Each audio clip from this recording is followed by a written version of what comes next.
സംസ്ഥാനത്ത് ഇന്ന് ശക്തമായ മഴയ്ക്ക് സാധ്യത. കോട്ടയം ഉൾപ്പെടെയുള്ള ജില്ലകളിൽ ഇന്ന് രാവിലെ മുതൽ അതിശക്തമായ മഴയാണ് പെയ്യുന്നത്. കോഴിക്കോട്, കണ്ണൂർ, കാസർഗോഡ് ജില്ലകളിൽ ഇന്ന് യെല്ലോ അലർട്ടുണ്ട്. മലയോര മേഖലകളിൽ ജാഗ്രത തുടരണമെന്നാണ് മുന്നറിയിപ്പ്. ഇടിയോടും കാറ്റോടും കൂടിയ മഴ ലഭിക്കുമെന്നാണ് കാലാവസ്ഥാ വകുപ്പിന്റെ പ്രവചനം. കേരള തീരത്ത് ഉയർന്ന തിരമാലയ്ക്ക് സാധ്യതയുണ്ട്. മധ്യ പടിഞ്ഞാറൻ ബംഗാൾ ഉൾക്കടലിനും തമിഴ്നാടിനും സമീപ പ്രദേശത്തായി ഒരു ചക്രവാത ചുഴി നിലനിൽക്കുന്നുണ്ട്. തെക്കൻ ആന്ധ്രാ തീരത്തിനും വടക്കൻ തമിഴ്നാടിനും സമീപത്തായി ബംഗാൾ ഉൾക്കടലിൽ മറ്റൊരു ചക്രവാത ചുഴിയും നിലനിൽക്കുന്നു. ഇതിന്റെ സ്വാധീന ഫലമായാണ് മഴ തുടരുന്നത്. കേരള തീരത്ത് ഇന്ന് രാത്രി 11:30 വരെ 1.2 മുതൽ 1.5 മീറ്റർ വരെ ഉയർന്ന തിരമാലയ്ക്കും കടലാക്രമണത്തിനും സാധ്യതയുണ്ടെന്ന് ദേശീയ സമുദ്രസ്ഥിതി പഠന ഗവേഷണ കേന്ദ്രം അറിയിച്ചു. തെക്കൻ തമിഴ്നാട് തീരത്ത് ഇന്ന് രാത്രി 11:30 വരെ 1.4 മുതൽ 1.6 മീറ്റർ വരെ ഉയർന്ന തിരമാലയ്ക്കും കടലാക്രമണത്തിനുമാണ് സാധ്യത.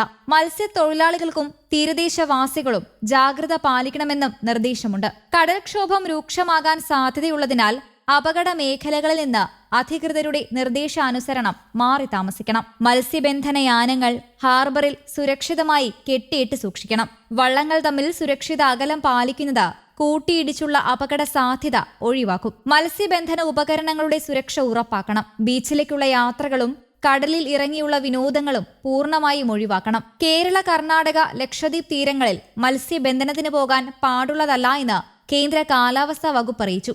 കേരള, കർണാടക, ലക്ഷദ്വീപ് തീരങ്ങളിൽ മണിക്കൂറിൽ 35 മുതൽ 45 കിലോമീറ്റർ വരെയും ചില അവസരങ്ങളിൽ മണിക്കൂറിൽ 55 കിലോമീറ്റർ വരെയും വേഗതയിൽ ശക്തമായ കാറ്റിന് സാധ്യതയുണ്ട്. ഗൾഫ് ഓഫ് മന്നാർ, കന്യാകുമാരി തീരം, തെക്കൻ തമിഴ്നാട് തീരം, തെക്കൻ ബംഗാൾ ഉൾക്കടലിലെ വടക്കുഭാഗങ്ങൾ, മധ്യ ബംഗാൾ ഉൾക്കടലിന്റെ തെക്കൻ ഭാഗങ്ങൾ, വടക്കൻ ആൻഡമാൻ കടൽ എന്നിവിടങ്ങളിൽ മണിക്കൂറിൽ 35 മുതൽ 45 കിലോമീറ്റർ വരെയും ചില അവസരങ്ങളിൽ മണിക്കൂറിൽ 55 കിലോമീറ്റർ വരെയും വേഗതയിൽ ശക്തമായ കാറ്റിനും മോശം കാലാവസ്ഥയ്ക്കും സാധ്യതയുള്ളതായി അറിയിപ്പുണ്ട്. 3 ദിവസമായി ഹൈറേഞ്ചിൽ മഴയുണ്ടായിരുന്നില്ല. ഇടുക്കി ജില്ലയിലെ ലോ റേഞ്ച് മേഖലയായ തൊടുപുഴയിൽ കനത്ത മഴയിൽ നാശനഷ്ടങ്ങൾ ഉണ്ടായപ്പോഴും പീരുമേട് ഉൾപ്പെടെ ഹൈറേഞ്ചിൽ മഴയില്ല.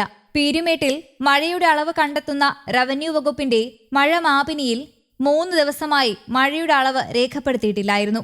ചെറിയ വെയിലും മേഘാവൃതമായ അന്തരീക്ഷവുമാണ് ഹൈറേഞ്ചിൽ. മഴയില്ലാത്തതിനാൽ നദികളിലും അരുവികളിലും നീരൊഴുക്കും കുറഞ്ഞു.